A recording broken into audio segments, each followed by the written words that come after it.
Alright guys, welcome back to my channel. Today I'm going to be very serious. I'm going to be talking about something that affects us Nigerians as a whole. Nigerians in Nigeria, Nigerians in the diaspora, Nigerians across the world. First of all, do you have your PVC? You better get ready to vote because I've got my PVC. Let's talk.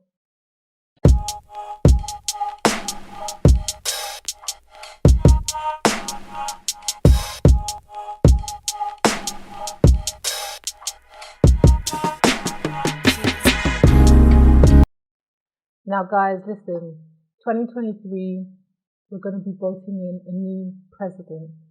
We've had a rough and extremely tumultuous 8 years with the current government.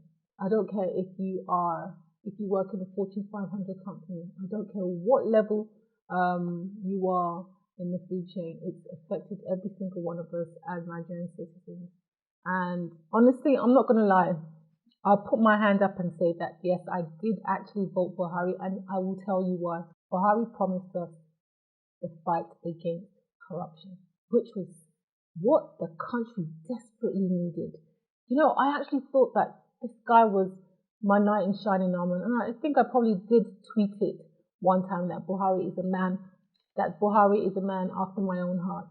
And because I believed every word that he said. I believed in him because he came with vigor, he came with anger, he came with, you know, that former military persona, which is what I feel that the Nigerian public need.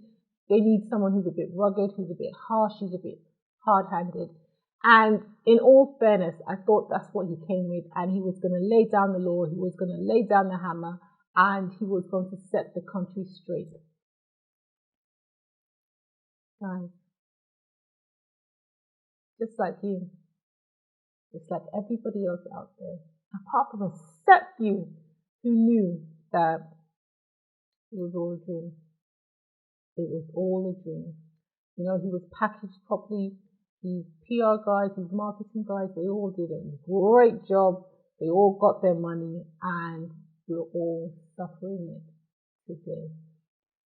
If I remember correctly, when Buhari got into power, the pound the naira was equivalent to, I think, 250. Yeah, the pound was equivalent to 250 naira. And then by, I think, the second year of his first term, the pound had climbed to 400, 400 naira to the pound. Before the end of his first term, it had climbed to about 500. By the time we got into his second term, it just started in increments. And today we are at, I think it's the 800 mark. Same story with the dollar, same story with the euro, everything. And then the insecurity level, inflation, debt. It's just gone from bad to worse. I don't think I've ever known Nigeria to be this bad. Every single industry, every single angle that you think of is in a very terrible state. And you know what's worse about this whole thing is that I don't think he actually really cares. I think he's a bit detached from everything that's going on. I think he's a bit aloof. You know, there's rumors that he has dementia, there's rumors that he has Alzheimer's, there's rumors that he's just not mentally present. And you know what? I'm starting to believe those rumors. But anyway, like I said, he sold us a dream, and because we were desperate, we bought into it. People that knew him from way back, my mother's one of the people that knew him, and she told me, she said, if this man becomes president, that we're going to be worse off than we already are. And you know what? She didn't tell a word of a lie. Right, so this brings me to my topic today is, do you have your PVC? Now, me, I preach, I practice what I preach. And I got my PVC, let me see if it has a date, August 31st, 2018. I've had my PVC since 2018. And guys, it was not easy to get. I remember that day, it was a secondary school around where I lived, and we queued up. There were so many people outside the secondary school. They wouldn't even let us into the compound of the secondary school. I fought my way in to get into that compound to line up for my PVC, and even on the line, it was still a struggle. I don't know why everything's always so chaotic, but yes, it was horrible that day. And I struggled to get in, I struggled on the line, I struggled to get into the office. You know, everything was fight, you know, and I said, you know what, today I'm not leaving without the PVC, because, and this was 2018, you know, things were already getting really tough and really difficult, and we didn't even know it was going to get worse. I was really frustrated at the time, and I was like, no, this guy, you know, you can't continue. The way that we're living and the way that we're holding on to life in this country cannot continue.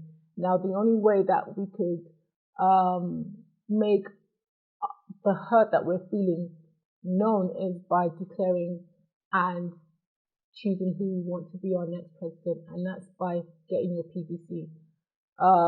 I believe that this time our votes will count, and don't sit there and say your votes won't count if you're not going to get a PVC and then go and vote.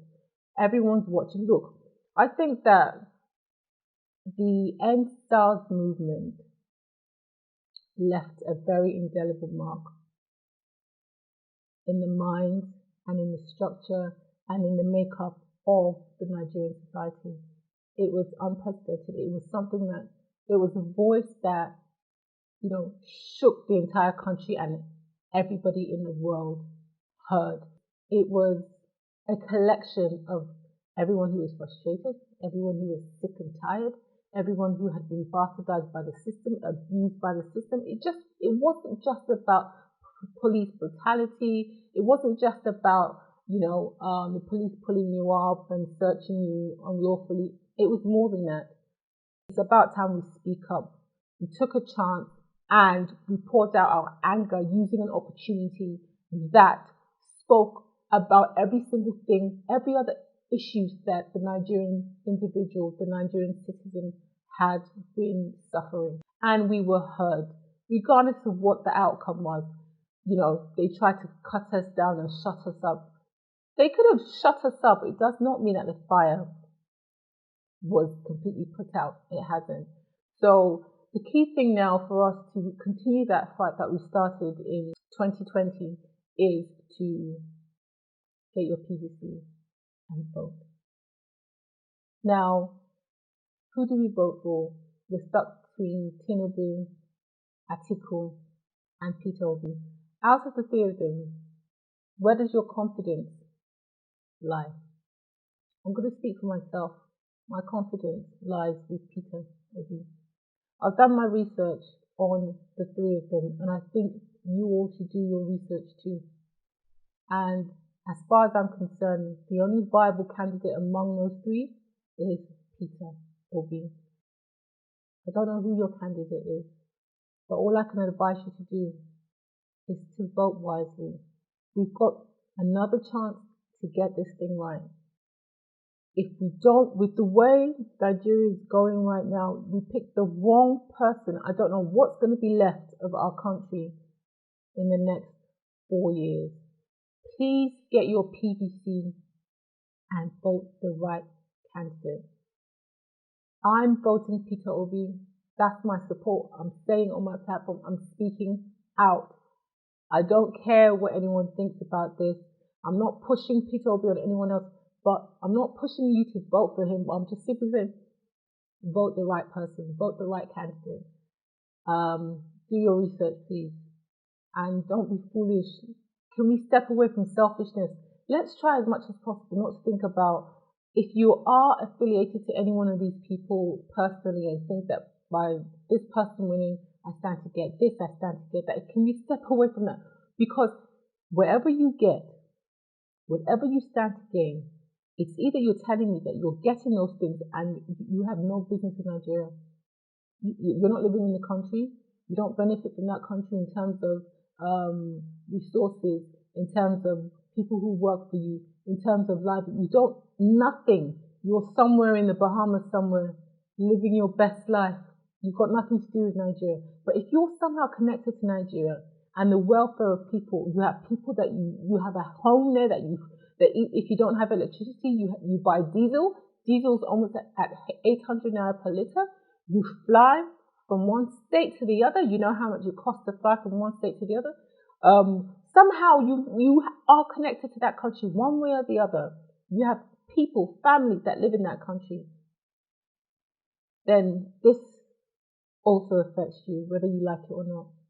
Don't be selfish and think about you and you alone and how you can set yourself up and think that this does not in any way will not come back and boomerang. This bad decision, whatever bad decision that we make now, will not come back and boomerang and hit you in the face. Guys, let's vote wisely. Let's put the right person in. Like I said, I'm voting for Peter Obi. That's where my vote's going. I'm declaring it now. I'm saying it now. Whether he wins or not, I'm confident and I'm happy that I chose the right candidate. Let's vote the right candidate and bring our country back to where it should be. I hope I made sense, guys. I'm just really passionate about what's going on right now, and it affects me and it affects you. Get your PVCs and let's go. Guys, click on the subscribe button and I'll see you guys next time. Peace.